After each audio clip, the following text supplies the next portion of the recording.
বিশ্বকাপ ফাইনালের মহারণে মুখোমুখি হতে যাচ্ছে আর্জেন্টিনা ও স্পেন। রবিবার নিউ জার্সির মেটলাইফ স্টেডিয়ামে অনুষ্ঠিত হতে যাওয়া এই হাই ভোল্টেজ ম্যাচের আগে ফিফার এক বিশেষ ফোরামে মুখোমুখি হয়েছিলেন দুই দলের তারকারা।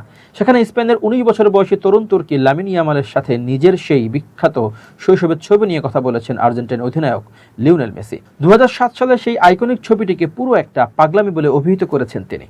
20 বছর বয়সী তরুণ মেসিকে 6 মাস বয়সী শিশু ইয়ামালকে গোসল করাতে দেখা যায়। সেই প্রসঙ্গে মেসি বলেন, সেই ছবিটির ব্যাপারটি আসলেই একটা পাগলামি, এটাই জীবন।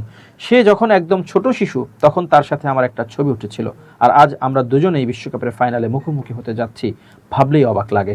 নিঃসন্দেহে সে বর্তমানে বিশ্বের অন্যতম সেরা খেলোয়াড়। তার ভালো হওয়া মানে বার্সেলোনারও ভালো হওয়া। আমরা রবিবারের ম্যাচে নিজেদের সেরাটা দিয়ে খেলার চেষ্টা করব, যাতে সে তার চেনা ছন্দে ফিরতে না পারে। কাজটা কঠিন, কারণ স্পেন দল হিসেবে দারুণ ফুটবল খেলছে, তবে আমাদেরও নিজস্ব শক্তি এবং অস্ত্র রয়েছে। বার্সেলোনার উদীয়মান তারকা ইয়ামালকে প্রশংসায় ভাসিয়ে লিওনেল মেসি বলেন, লামিন একজন অসাধারণ খেলোয়াড়। আমি তাকে খুব কাছ থেকে অনুসরণ করেছি, কারণ সে এমন একটি ক্লাবে খেলে যাকে আমি মনে প্রাণে ভালোবাসি। আমি সবসময় তার মঙ্গল কামনা করি। মাত্র 19 বছর বয়সেই সে বিশ্ব ফুটবলের অন্যতম সেরা পারফর্মারদের একজন। তার সামনে পুরো ক্যারিয়ার পড়ে আছে এবং ইতিহাস গড়ার এক দারুণ সুযোগ রয়েছে। তবে আমরা আমাদের সর্বোচ্চ চেষ্টা করব যাতে এইবার সে সেটি করতে না পারে।